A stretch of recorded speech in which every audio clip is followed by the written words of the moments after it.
And greetings and welcome, everyone. Welcome to the final roundtable discussion of GatherVerse Women's Health Summit 2025. I'll be your moderator for this extraordinary roundtable discussion. What a way to end the day, if you will, coming off the heels of incredible expressions. Speakers will ask you to mute your mics until called upon. We have a lot to unpack, and we'll get to each of you in just a moment.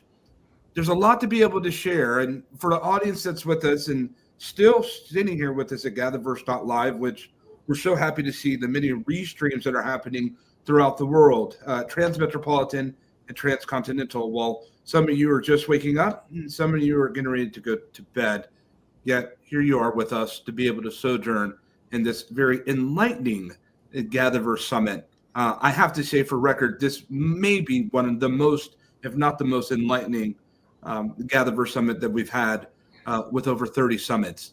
And I say that in earnest and sincerity. Speakers, I'm going to call upon you to please, 30 seconds or less, if you will, to be able to let us all know who are you and why have you decided to come here to be able to join with us today. Molly, permit us to begin with you, please. Yes, thank you. I'm Molly Campbell. I'm a public speaker about domestic abuse. I speak from my lived experience as a victim and now a survivor of domestic abuse. And I speak because I talk for the victims who are silent, the victims who are afraid because they've been stigmatized with domestic abuse and domestic violence. Domestic abuse affects women's health. And often it is the things that are unseen that victims of domestic abuse go through, like traumatic brain injuries, depression, anxiety, attacks on the immune system. So I'm excited to be on this panel today. Thank you. Thank you so much, Molly. We're very happy to have you. Tiffany, please. Yes, my name is Tiffany Martin. I am the founder and CEO of Visiotech. We work on accessible technologies, leveraging AI, specifically for persons with disabilities. The reason why I am here is because all the work that I do comes from lived experiences. I am a 3-time transplant recipient. I am a type 1 juvenile diabetic, and I am 100% blind, no light or object perception. With that being said, the loss of a faculty or the challenges that comes with the disabilities that I have does not negate or limit my capabilities. And so I want to be a living and walking billboard for what AI can do, keeping in mind the guardrails and the safety that we need to develop it and distribute it to help and bridge the gap with people with disabilities. Indeed. Thank you, Tiffany, for joining us. Miriam. Thank you so much. My name is Miriam Jacobson. I am a functional medicine dietitian and breathwork facilitator. And I am both a patient and a provider. And so I have experienced both ends of the healthcare spectrum. And I think, I think this is a really important conversation about navigating our health. A lot of the struggles that we experience as individuals are unseen. And so I think that this is a really valuable conversation that helps to bridge gaps, helps people feel less alone and more empowered. So I'm really excited to be here with you all. Thank you, Miriam. We're excited to be here with you as well.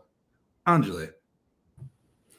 Hi, my name is Anjali Kapoor. I am the founder of Oversight Global, and we are on a mission to help women to be empowered and help them to create the lives, careers, and businesses that they authentically love. And so I'm here today as part of this Women's Health Summit. I actually come from a long career in healthcare prior to becoming a leadership coach. And so as same as Miriam, I've been on both ends, being part of a providing team of healthcare and also a patient. I used to have chronic migraines and also an autoimmune arthritis, which I have since been able to go into remission in both from. And so I, love to share my experience and help other women to be able to do the same. Thank you, Anjali. We're happy to have you. Marie. Good morning. I am so grateful to be here today. Thank you so much for putting this together. I am the CEO of C Coaching LLC, but most importantly, I am a spokesperson for the American Cancer Society for 13 years. My mission really is not just to help women own their own businesses and thrive, but my mission is to use my voice to really be out there to promote people getting screened. 65% of people are not getting screened for cancer. So I'm using my voice, hopefully touching 6 million souls this year to make that movement. 1 out of 8 women will hear you have cancer in their lifetime. So I'm going to use my voice as a survivor, and I want to leave my legacy to be a blessing.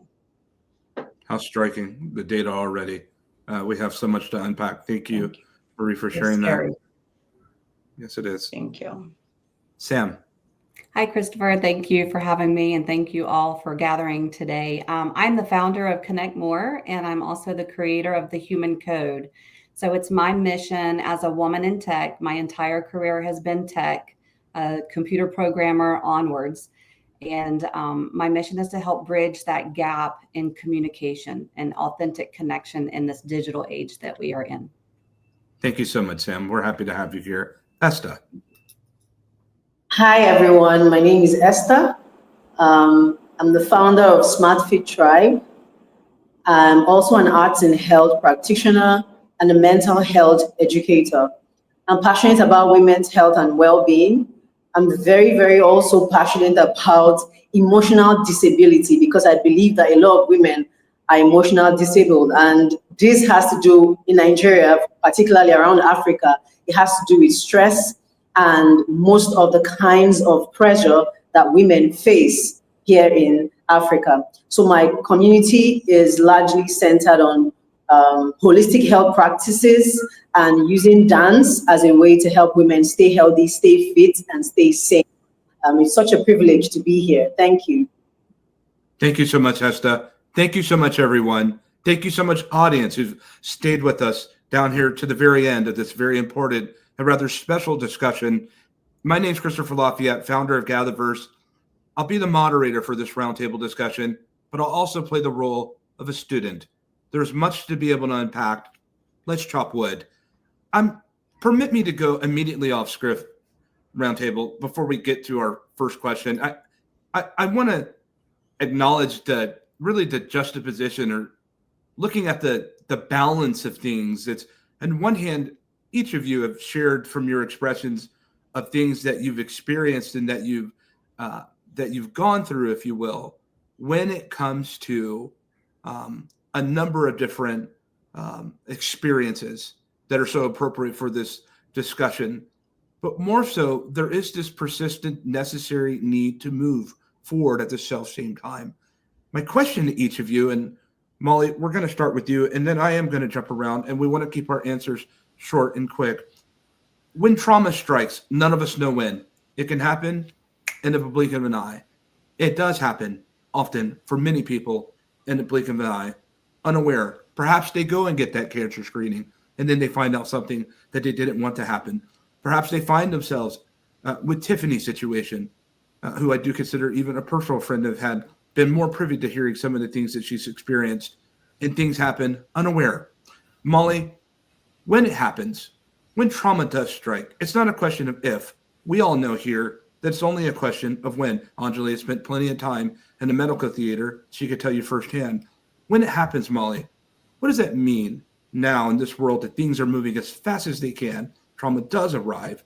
What encouragement do you have for the audience when this strikes? Well, first, you're not alone. I found from my personal experience and from talking to others that community helps heal. Whether you have a faith community, whether you just have friends, whether you have family, whether you have neighbors, or it can be, as strange as we are in this time, it could be an online community. It could be a virtual community. So first, understand that probably you're not the only one that's ever experienced this trauma.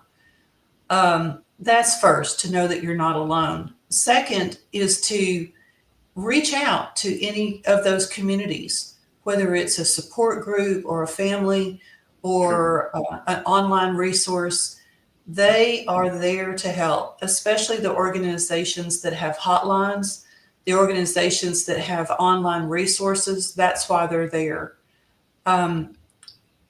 Those would be my first two recommendations on how to handle the challenge of when a trauma occurs. Sure. And those are excellent recommendations, Anjali. Let's come over to you. Molly just shared with us the need for community. She let us know right now here in live that we're not alone. Anjali, what do you have for us on top of that? Yeah, beautiful tips from Molly there in regards to when trauma happens in our life. So for me, I've been, it's like all of us, I've been traumatized several times throughout my life, but in terms of my health and medical, like as I mentioned, I've had chronic migraines since I was 5. So, that wasn't really traumatizing to me because I didn't know any other way of life other than having them all the time.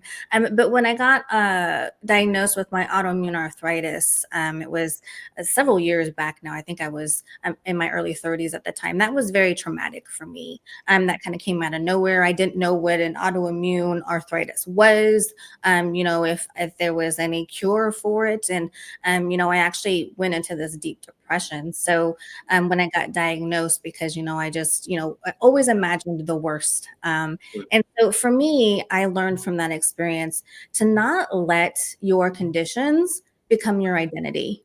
For a long time with my migraines as well as my arthritis, I always let them hold me back from going on vacations or trying new things because, I always made an excuse that I was worried that something would happen. So ultimately I learned that the conditions that I had at the time were not who I am. I just happened to have those at that time. And so that would be what I would add to what Molly has brilliantly given us to us as well. Thank you so much, Anjali. There's such an identity that comes with some of the things that we experience, Esta. And so psychologically, Esta, things could be mentally debilitating once we find ourselves in these situations of storms, if you will. What are some of the ways that you deal with that and that you recommend for our audience in confronting these particular things that show up at our doorstep? Okay, so that question is for me, right? That's exactly for you. Fantastic. I could just speaking from what the last speaker said, because at some point in my life, I experienced early menopause. That was very crazy. I've never seen anything like that before. And I almost literally went mad, right? I wasn't in touch with my feelings. So the way that I found my way out of that situation, and I was able to reinvent and rediscover myself because there were things I could no longer do.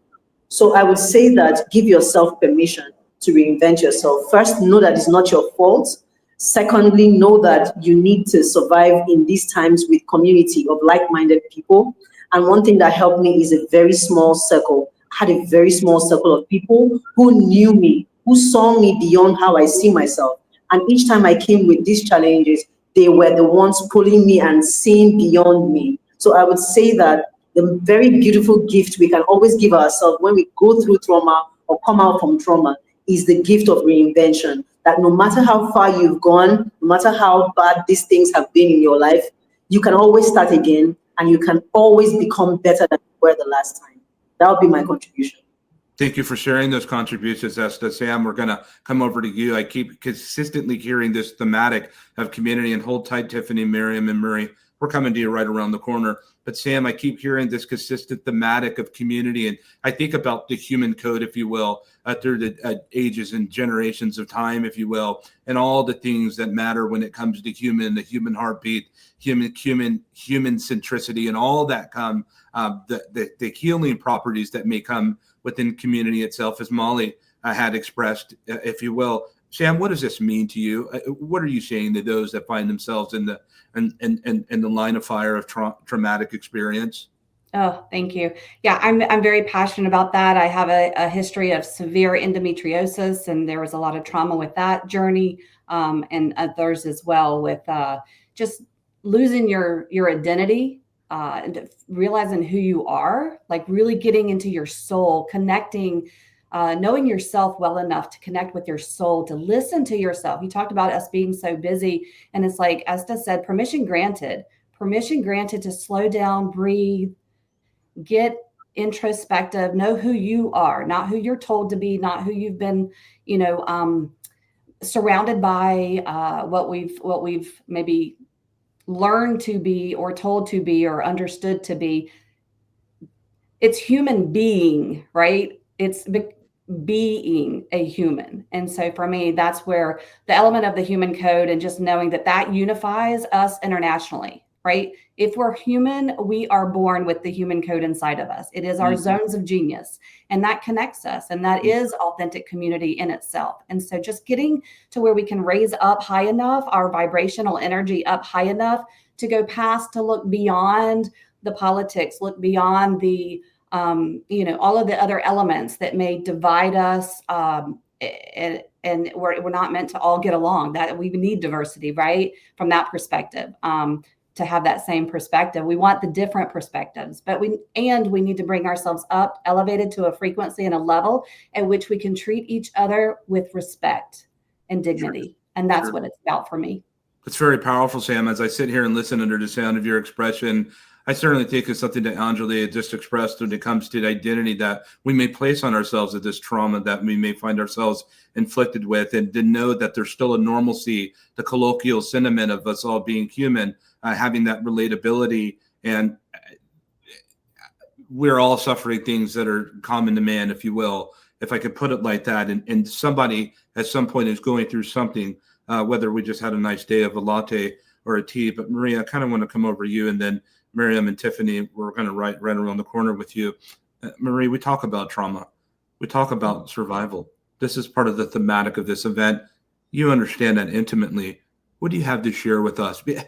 An audience, the reason we're at, these are conversations that do need to happen, that should happen, because we are talking to machines more than ever before. And we don't want to lose the opportunity to be able to talk to those that have a heartbeat. And it will intersect with technology. I promise you that. This is GatherVerse. But first, we want to be able to look at these things and to be able to take advantage of technology to communicate with people, strangers, if you will, sharing this moment together. We've never been in the same room all together before. We've never been this way. But here we are unpacking and sharing expressions of things that have impacted some of us for years. What do you have to say to those that find themselves in this situation, Marie, when it comes to surviving? Oh, thank you so much. Yeah, I mean, I think we're all human, right? I remember, I love telling stories. I remember before I was diagnosed with cancer, I'm originally from West Africa, Guinea. Moving to the United States was always my dream, getting my MBA, owning my own business.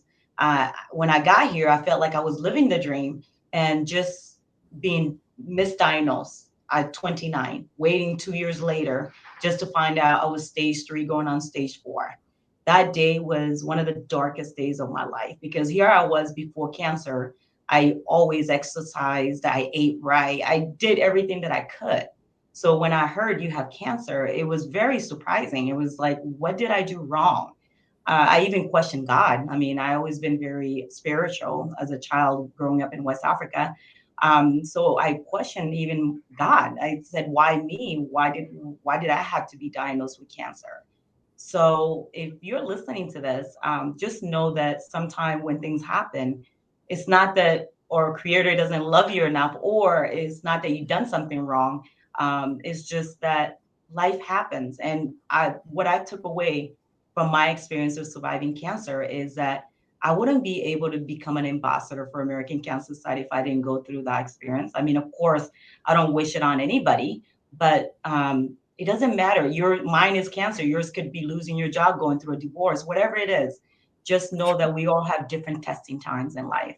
And community, everybody's talking about community. Yes, American Cancer Society was my community. I was volunteering. All my family was back home in West Africa. So I fought here with community. So yeah, I think we just have to remember that no matter what we're going through in life, we all go through different testing times, and just coming to a place where maybe I lean on my faith. I leaned on my positive attitude, my love for myself and others, and visualizing a better future for myself while I was Right. fighting cancer. And I talk Right. about that in my book. But if you're listening to this and you're going through your testing time, just know that you're not alone, just like we just talked about. Just know that the things that you can do to control is maybe self-care, exercising, moving your body, meditating, praying, those things you can control. But the things that you can't control, just know that you're not alone and you'll come out of it stronger. Okay. Thank you, Marie. Thank you so much. And Miriam, I want to route over that. She talks about self-care, Marie just did. I know that you're about it. You're about that life with everybody bliss. Let's just go ahead and route over that. And then Tiffany, we're coming square right there with you. Absolutely. Yeah. So personally, I am a survivor of complex trauma. When I was 13 years old, my father was killed on 9/11. I have lost both my parents before I was 25 years old. I've been a survivor of breast cancer, like you name it, right? And when I think about the nature of trauma, it is something that happens, it's too much for our nervous systems, and it happens too quickly for us to manage and process, right? And so when I think about even the name of this panel, The Art of Survival, there is a time to just survive. And I think during times of extreme trauma, extreme loss, whatever those trials and tribulations may be, which are so individual for each of us, right? There is a moment in time when we're just trying to keep our heads above water and trying to take a deep breath, right? And I think that there are other times when it is time to thrive. It is time to care for ourselves in a different way. And life does shift and change. And so I think when it comes to self-care, when we're in these chapters and moments of survival, it's about like, what can I do to survive? What do I need right now? Right? What kind of support do I need? Maybe I need to eat the pizza, maybe that is the most nourishing choice for me at this moment in time. Maybe it's a bubble bath or whatever that is, or maybe it's just calling a friend and like having a scream and a cry, right? And so I think when it comes to, surviving and trauma, there really is a grace that I think that we all have to give ourselves, where it's not always the exact right time to heal and to put like all of our pieces and all of our actions into place. Like sometimes it is a time to grieve and to take a step back and to fall apart a little bit. And there is always going to be a time for us to heal and change and evolve. And I think that's the nature of trauma and healing, like Marie was talking about, where we can find purpose through our heartaches and our hardships. And I think that is really what can distinguish, what helps us thrive is how do we create purpose through our pain. And that really helps us get over that, like the feeling of victimhood. Like many of us are victims of our life experiences, but we can be more than that too. Sure, of course. And thank you so much for the expressions thus far. I have a disclaimer. If you happen to see my eyes watery, just know that somebody's probably cutting an onion next to me. Of course, let me blame it on an onion. But on seriousness, I have this question on the board. We all have this together, but Tiffany, I really want this to come directly to you. The question reads as such, verbatim: what are some of the most overlooked challenges individuals face when their health declines? Because I listen to everyone's intimately with what they just expressed, and Marie and Miriam talking about trauma of surviving cancer, if you will, and Esther coming into a situation that she was ill prepared for and didn't expect, perhaps for some time. And I think about these things, and some things can arrive and go in remission, if you will. And some things that are put upon us, they stay and they're persistent. What does that look like, Tiffany, from this journey that you found yourselves on when it comes to some of the most overlooked challenges that individuals face, whether health declines or when it changes?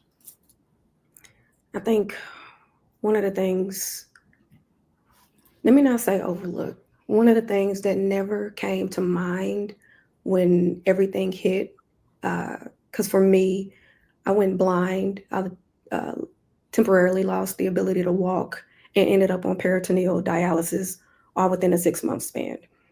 So there was no room to process at that time. But one of the things that never came to mind was the incredible impact that it had on my family. And I apologize if I get emotional now, but at the time that I got sick, and it did just kind of go out of nowhere, I had to move back home. My father decided he was going to take it upon himself to become a nurse overnight. My mother, at the same time, we had to move my grandmother down. So their home became a hospital literally overnight. So upstairs, I called the ward. My dad is putting me on dialysis every night, 9 hours every single day, keeping a sterile environment, helping me get to the restroom, to downstairs. My mom is downstairs taking care of my grandmother, who was dealing with dementia at the time, as well as an array of other illnesses. And so, she's bathing, feeding, just hands-on. Mind you, both of my parents are maintaining a full-time job at this current moment. And so, I know I aged my parents, and I know that sounds bad, and they will never, express that with me. They're just happy to see that I'm flourishing at this day. But I realized the impact much later on. I was talking to my parents about an award that I had just received. And I talked about a moment when I was sick, and my dad does not remember. It is completely removed from his mind the times that I was on dialysis. And I realized that is a trauma that he suppressed. And to this day, if I'm doing, webinars or speaking engagements, I can't get him to come out and speak with me, because it brings him to a place that is just really hard. And I can't imagine, what it is for a parent, for, my parents, or any parent, to have to deal with a child that went through what I went through. And I can say now, on the other side, with my husband, we're looking to become parents, but I don't think I could even say that, a couple of years ago. So it's the family aspect that I think a lot of people overlook, and because they're going and they're experiencing this with you. Real quick, even my husband, when I got married, I had a transplant. I was doing really well, and 2 months after we got married, I thought I was pregnant, and indeed, we go to the hospital, and they're like, "No, Mrs. Martin, you're experiencing a kidney rejection." Immediately, the honeymoon was over. He couldn't work because he was taking care of me as a full-time caregiver, and I'm in the hospital nonstop. So we were living kind of single lives at one point in time, but I'm having to work a 9 to 5, a 5 to 9, because he's taking care of me, and it just weighed on us. And then we went right into the pandemic. Sure. So it's, it is trauma, it's compound trauma, it is complex, it is, you have to make pivots nonstop, and the world keeps going, bills don't stop. And so it is, the magnitude weighs heavily on not just you, but your family. And I think that's one thing that, people overlook. Thank you for sharing that, Tiffany, and thank you for your transparency, Roundtable. Thank you for your transparency thus far. I want to route on to the other side of things, at this intersection that we meet at as well, not only humanity, but technology, because as I sit here and listen to what's being described and expressed, I sit here and ask myself in earnest and sincerity, can technology help alleviate this impact, Sam? When we look at what's technology, we look at this innovative hyperscale that we find ourselves in when it comes to artificial intelligence and other emerging technologies, when it comes to what it is that we're coming into close, intimate contact with in our daily lives now. It's simply more than just applications and what's on our mobile phones, but the invasiveness of technology, even in the health sector and the theater, if you will, is becoming more present. Do we see something on the other side of this when it comes to alleviation and for betterment when it comes to technology and dealing with these traumatic situations?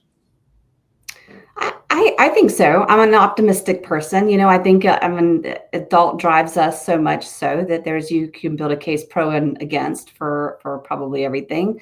But I do feel, yes, there is a light on the other side, or we're continuously at multiple intersections. And maybe it's more, you said intersection. It made me think of transportation, logistics. And I'm thinking, is it more like a roundabout? Maybe it's a little bit more like a roundabout, right? When we come in and we go around a little bit and we come back out, it's that kind of intersection for me. I'm trying to think. Well, I personally am an advocate for how we co-create. That's the key word there. Co-create for metaverse moving forward. That digital version of us as we are as a humanity, right? That's gonna. I also say we're only as good as our data oftentimes, right? And so that's back to the element of, I wrote her name down, but I may mess it up. Is it Ellie that was on before us? And Sure. I thought that, yeah. And, I just thought that it was a very powerful statement about the bias in our data. And when we gather, how is that, whether it's conscious or unconscious bias? But that's a big talk right now with AI, right? Is the prompting and where's the data coming from and how clean is the data. It's, how clean or contaminated, right? And so I just think that, to answer your question, yes, as long as we as human beings don't expect technology to drive our every thought and decision, right? Use it as a tool. That's what it is. Technology is our tool. And of this tool, Marie, and then Miriam will come into you, and then Angeline next. Of this tool, when we think about cancer, it's just a force to be reckoned with in this earth, and has been for generations. Are you seeing breakthrough opportunities? No wrong or right answer here, but are you seeing any breakthrough opportunities with this launch and scale of artificial intelligence when it comes to addressing cancer? Marie. Yes, thank you so much. Yeah, I mean, I was diagnosed 13 years ago, and I had to go through 16 set of chemo and radiations. And radiation, it's run by technology. So now you look at people that are fighting cancer. When I'm mentoring other or sharing my story, I meet other women that are fighting cancer that they don't have to do 16 set of chemo or radiation as much as I did. So, and some of them they don't even lose their hair or their eyebrows. So I think technology has really helped us to finding a cure, or hopefully one day finding a cure for cancer. That's what I would want. Everybody would want that. But I think, yeah, I mean, as much as I remember when I was diagnosed, I had friends telling me, maybe you should just do the natural way and eat healthy and take care of yourself that way. But I remember going into a doctor's office, and I would never forget this doctor. And he just looked at me and said, science is here to save you too, just like you believe in God. God is using us. And that was a really good story for him to say that, because I always remember that doctor. We need science, we need technology, and God can't come here and save us, but he will use technology and doctors to help us, right? So I just wanted to share that. I think it's changing because of technology. Everything is changing in the treatments. I mean, if you think about radiation, that's technology. So, and some of us need radiation to be able to survive cancer. So, go ahead, Marie. I have to. I mean, this is just fascinating because, my goodness, I feel like we're coming full circle from the first roundtable that we had today, Miriam. When we talk about technology and saying that we need it, where some people have expressed today, no wrong or right in their impression that if technology was available, let's say, for example, on the surgical theater, would you allow this artificial intelligence, somewhat semi-conscious machine, operate on you and to deal with what is so personal to us is these bodies we inhabit, if I can say it like that? Miriam, you're dealing with everybody, bless. We're talking about something that's so personal, something that's so right here at home, if you will. Are we ready? And are we ready? Because some of this is coming whether we like it or not. These services will be available to us We can accept or reject it, but some of us will find ourselves in situations where this is the only option, where there may not be a practitioner, there may not be a specialist or a surgeon to meet us where we need, but a machine. Are we ready for this, Miriam? Is it time? I'm not sure. I mean, when you said that, I was like, I don't think I'm ready for that. I'm not ready for a machine to operate on me without human supervision. And at the same time, there is so much human error.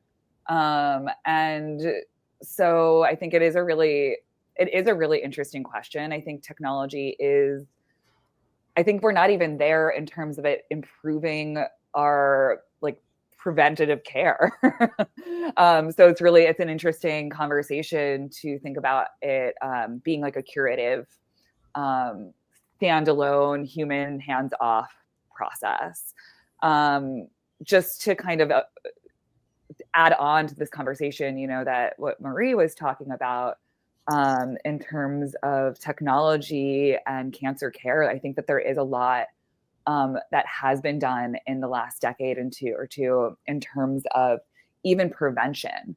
So it's like we're talking about, this hope, obviously, to find a cure for cancer, of course, right? But when we think about how far the science has come already, we know so much more about genetic predisposition, and who should be getting screened more and who should be asking what questions more.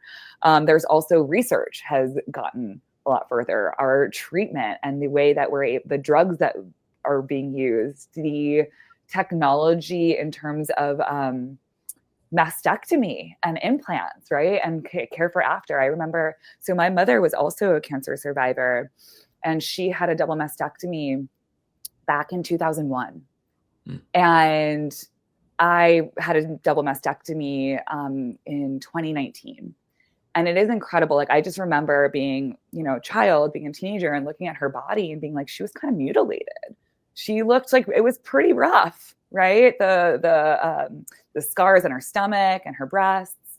And I, look at my body now and I'm like, wow, the technology has just come so far. Like, you can't even see my scars unless I'm pointing them out, right? And so just even in terms of quality of life, right, and how women feel about their bodies through these surgeries and through these treatments have come a tremendous way. I'm not sure if I'm ready to let a machine operate on me just yet, though.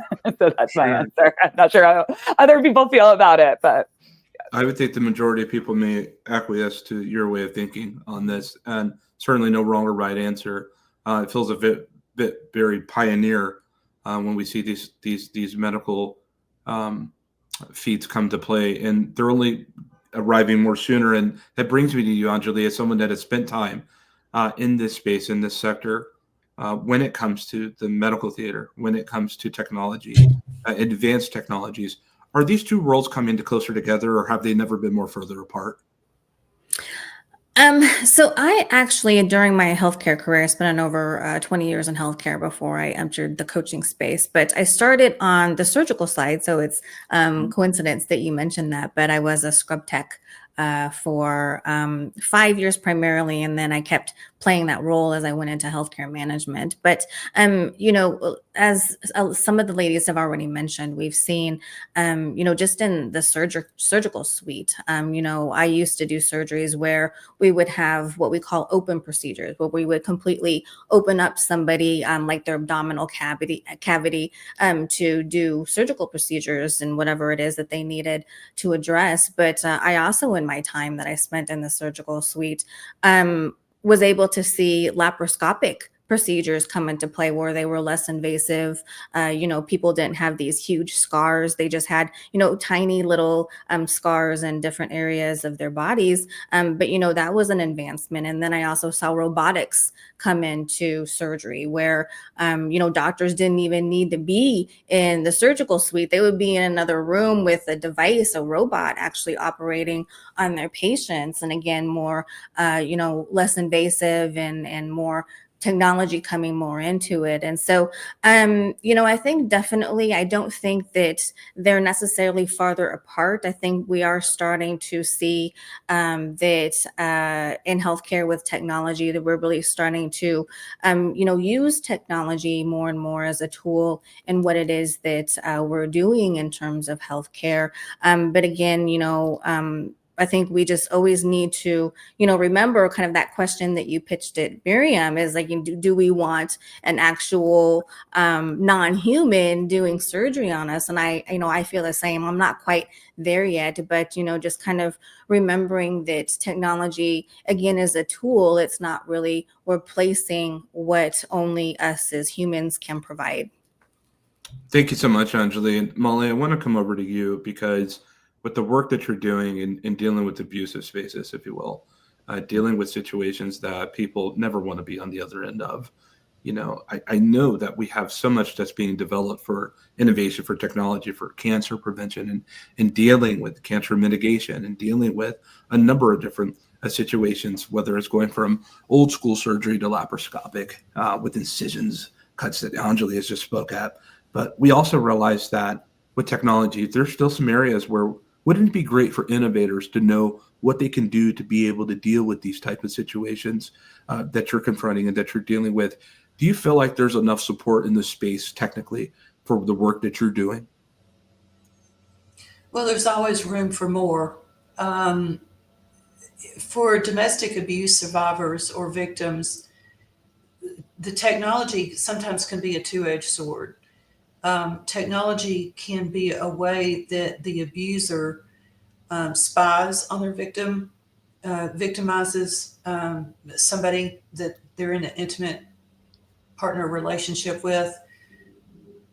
But I think the pros outweigh the negative.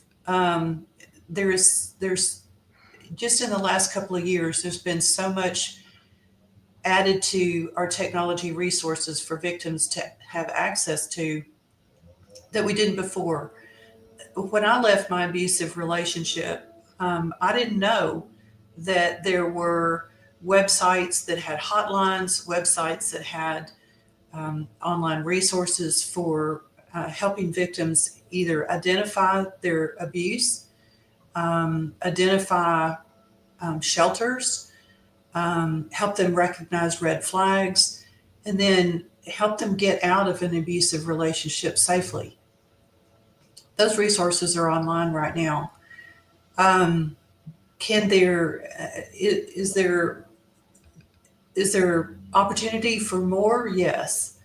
There's opportunity for education. There's opportunity for getting in front of different audiences that like in schools to help young generations recognize red flags, recognizing toxic behavior, and hopefully preventing domestic abuse. Also, I hope that technology can help get in front of potential abusers to help educate them on inappropriate behaviors, setting boundaries. Another thing that technology is helping us survive after we leave the relationship, helping us recognize that there's trauma. I remember Esther mentioning in the very beginning that part of healing is recognizing that this trauma wasn't our fault. And that's one of the stigmas of domestic abuse, is that the victim caused the abuse to happen, which is a total falsehood. The trauma and the victimization was a choice made by the abuser.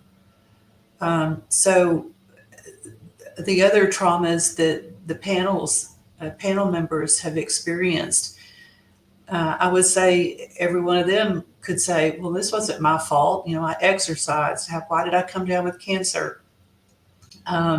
Why was my family member or I subjected to an accident or a trauma like losing a parent in 9/11?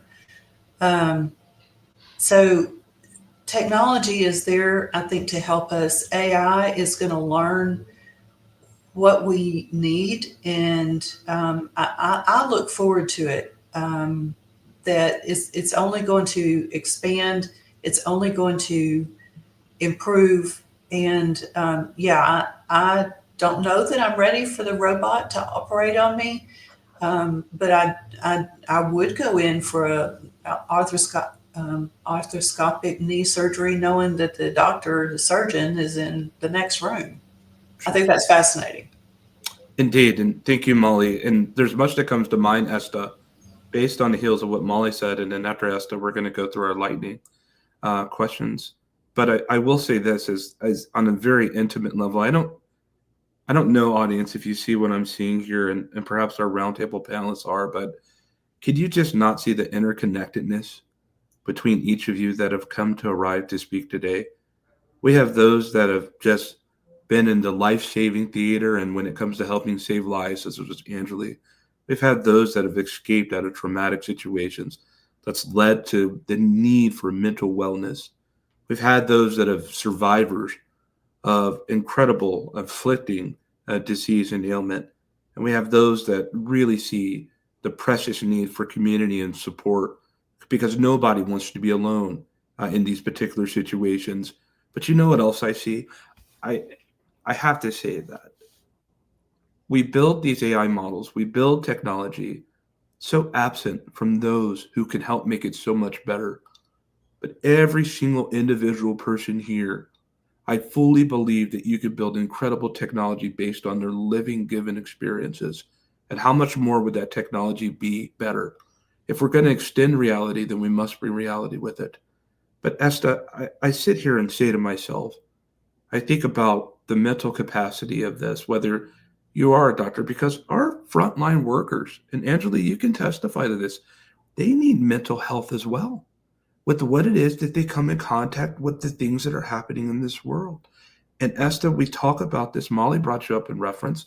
We have it here where we talk about the emotional and mental health intersect. Give us just some brief remarks on the importance of mental health and how we deal with this and why it's healthy for all of us, whether we're dealing with something traumatic or not. Okay, so I'm very passionate about mental health, and I think that I didn't know how deep this was until I experienced it myself, right? I used to look at fitness from my physical health perspective until I realized that health is holistic, right? And I knew this for a long time, but I hadn't experienced it. So when I was working out, I was fit, I now experienced a health challenge. Beyond menopause, I experienced cervical spondylosis. As someone who was a professional dancer, my career came to an end, right? I was told that I could not dance anymore. I danced for over 20 years. That's what I knew. That's how I lived. That was what my life was about. So I came to a point where I was no longer allowed to dance, because each time I do, I get in pain and all of that. Now, I began to unlock the importance of mental health when that happened to me. I began to see that I could have a perfect body. I could have a perfect shape. I could be in the best shape of my life, but I'm not mentally stable, right? And that also can affect me. There's a mind and body connection when it comes to our health. And our mental health and emotional health is so closely related to our physical health, right? So how you think affects how you feel. And how you feel decides your state, right? Your state, whether productive or unproductive. So it's important that I believe that mental health actually starts with you, but I believe that it's a collective responsibility. It's not just my responsibility to learn more about mental health. It's the responsibility of everyone. It's a collective responsibility, because if I am on this space with you and you don't know what it takes to be mentally healthy, you're going to be putting me at risk almost every time. Your conversations are going to be attacking me. So all of us need to learn this skill. So I believe that mental health knowledge is a future skill. It's a skill that we need, even in our family, in our workplaces. It's something that everybody needs, right? So the connection is largely around, for me, I see a large what kind of like brings it to the surface is stress. Stress is just a factor that we do not know. Stress kills, and the way it kills is a silent killer, right? It shows up in different phases of our lives. But the ability to manage our mental health through awareness, through education, through self-care, and through a healthy community is golden. Your words are golden. This is our last question that we have, and I ask that you please, Roundtable, is just keep it under 30 seconds or less. Each of you have said, I feel almost undeserving to be able to ask this based on the time that you've already given, but I have to ask. This final question that we have here, this is the final question for day one. How can family, employers, and communities better support individuals facing these challenges? You got 30 seconds or less, please. Let's just start with you, Molly. I'd say first, have empathy.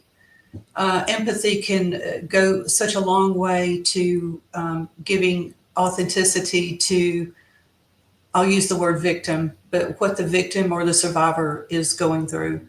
They didn't ask for the trauma. They didn't ask for the illness. They didn't ask for the abuse. Employers can help in such a big way because sometimes coming to work is the safe place. So starting with a place of empathy. Sure. Thank you, Molly. Tiffany, please. Molly took the word right out of my mouth, but empathy, but I'll say flexibility, particularly with the workplace. Remote work benefits everybody from caregiver to the person dealing with the disability. It was proven to work during the pandemic, and it can still work. And so I would just say flexibility, and not just use remote work as just one example of it. But and just a real quick callback, I actually had all of my surgeries done with a surgeon and robotics. So that's why I smiled when everybody talked about it. But yeah, so. We'll have to have you back one day to be able to express that, if you will, Tiffany. Thank you so much. We have great remarks so far, but let's go over to you, Miriam.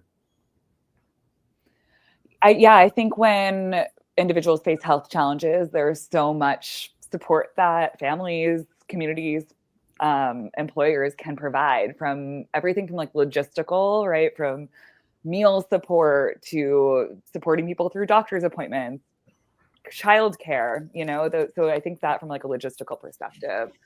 But I also think, as community members, friends, family, we want to fix.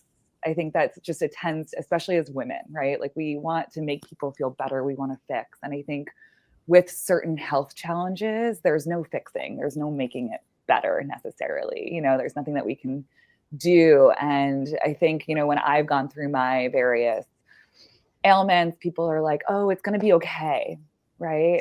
And actually it's not okay. And sometimes it's okay for it to not be okay. And hearing that can be very, very triggering, I think, for some people going through those experiences. So I think one of the most valuable things that we can do as friends, again, family, community members, is be a non-judgmental witness, being able to be like, this is going to be hard, acknowledging the difficulty, but I'm here with you and I'm not going anywhere and I'm here, right? And just being able to say that is so calming and reassuring from someone's nervous system and for their lived experience going through whatever they're experiencing. So I know that's been really helpful for me, and it's something that I hope is helpful for all of you. Thank you, Miriam. We'll keep that close. Yeah. Esta, dropping down to you. Okay, so I would just say for the workspace, there are three things I'm very big on. I believe that work should be flexible. I believe that work should be fun. And I believe that work should be fulfilling. This is very huge for workspaces. I just want to summarize it because I have a lot to say, but largely work should be flexible, fun, and fulfilling.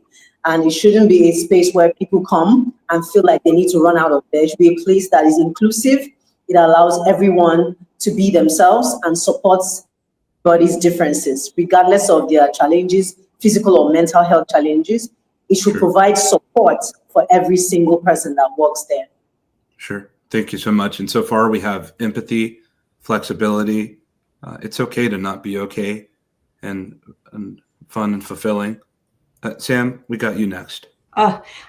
Christopher, I wish we had like an infinite amount of time to talk about this, because to bundle it in 30 seconds is so difficult, but I'm going to try. So for me, everything that we have just talked about is an element of is what the human code was built on. The core foundation is lens of love, right? How can we see ourselves from a self-awareness point and see others? So how can our family, our friends, our employers see us? You know, when someone says, I see you, it's not visually see you. I see you. I get you. I understand you. And so for me, communication is so critical in that element of connecting us, because most stress can be related to some form of misunderstanding or, misdelivered messaging, something like that. So really resonates with me. Lens of love. Thank you, Sam. Thank you for sharing that. This intimate. Marie. Yes, yeah, I'm going to try to be quick. This is for family. I would say I remember my mother helping me when I was sick, flying all the way from Africa to here. And I remember sometime when we're sick, we don't mean to, but we become a little snappy at family members that are trying to really help us. So I think for family is just know that when you're a caregiver, just know sometimes when the person is snapping, it's not to you. It's just they're going through their own mental overcoming their challenge, right? For employers, I would say I remember at the time I was getting promoted all the time until I was diagnosed with cancer. So I was missing a lot of work, and my employer was not happy. So they tried to lay me off or get me to quit. So for employers, I would say really know that if you have your biggest assets is your employees. And if they're sick, it's not that they're not an asset anymore. So they're not replaceable just because they're ill. So really having compassion, like everybody else said, for your employee is really important. And life happens. And for community, I think instead of asking, can I cook for you or can I do this for you? Just do it. Because most of the time people don't want to be a burden to their community when they're not doing well. So instead of asking, just do it. Just fix them a meal, leave it at their door. Heartfelt. Thank you, Marie. Thank Anjali. you. Yeah. So, incredible tips and responses that everybody's given. And I think I'm just going to kind of piggyback on pieces of what everybody has said. One of the things that I'm always kind of boiling down for my leadership coaching clients is that leadership and really, life, it's all about the human experience. And I know that, everyone has kind of touched on that with empathy and flexibility and things like that. But, one of the things that I've also noticed when it comes to individuals facing challenges, whether they be some type of trauma, like a death in the family or cancer, things like that, you have people that kind of, come and support you and sometimes kind of over support you, but then we have some people who react in the opposite way. They disappear. They don't know what to say because they don't know how to help you.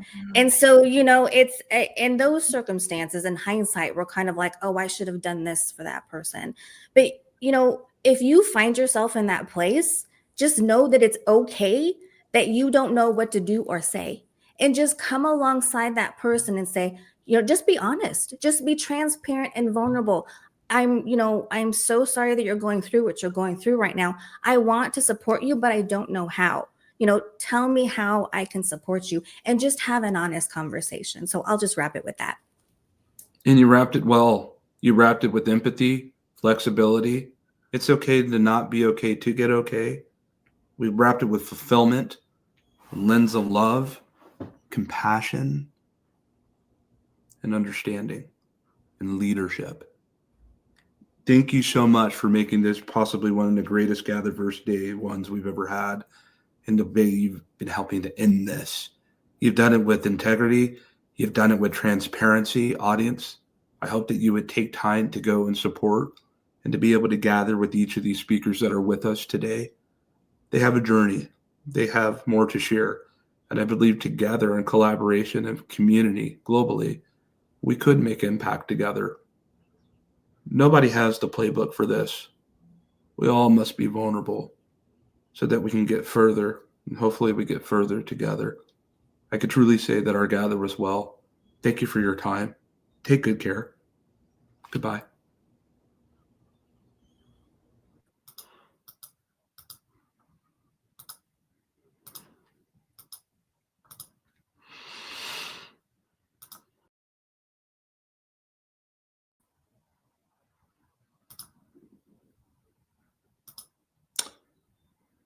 This brings us to the end of GatherVerse Women's Summit, Day 1.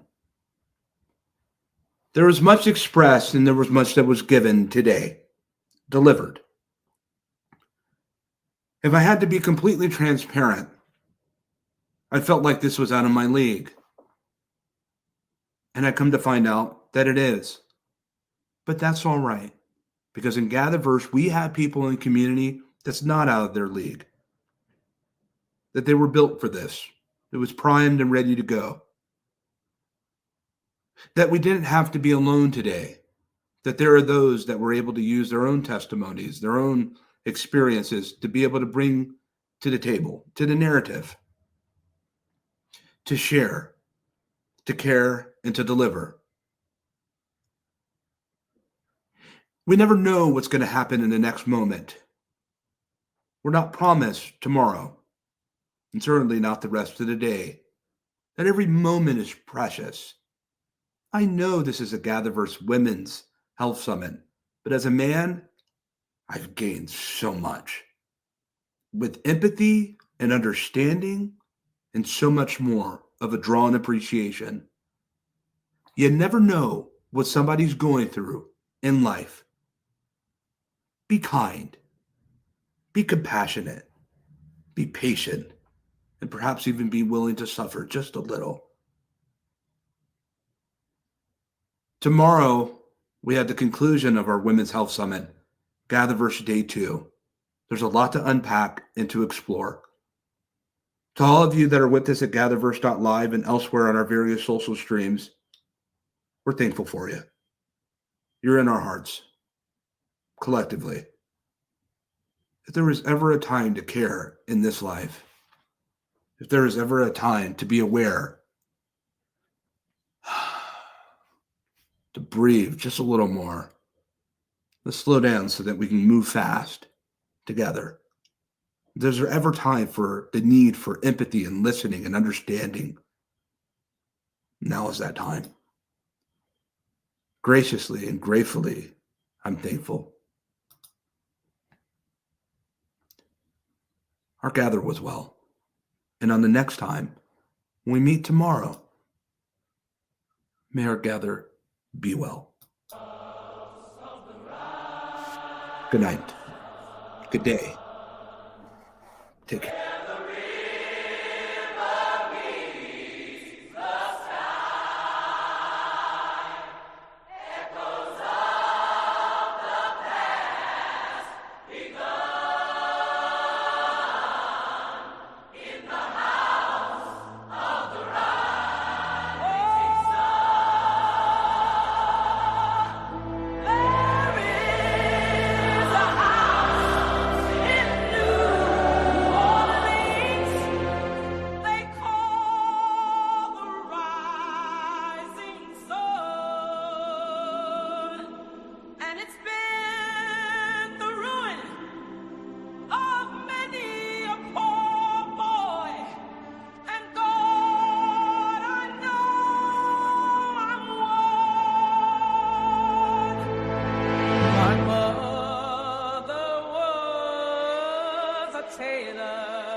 is when he's on a drug.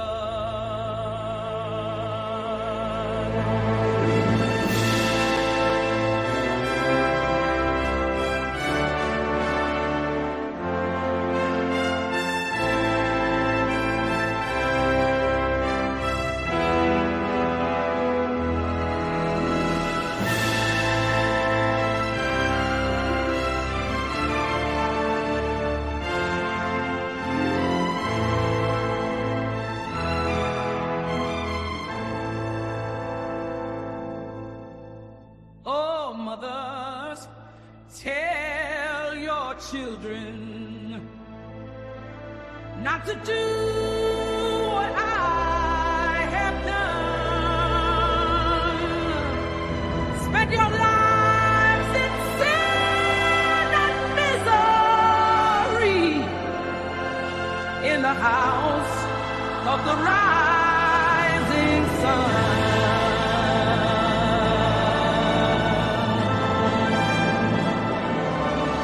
Well, I got one foot on the platform, the other foot on the trail.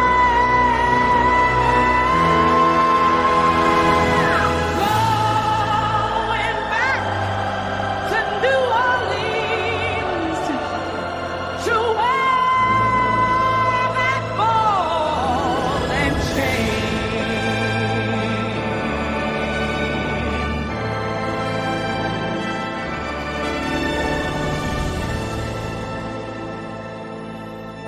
Well, there is a house in New Orleans they call the Rising Sun, and it's been the ruin of many a poor boy. And God, I know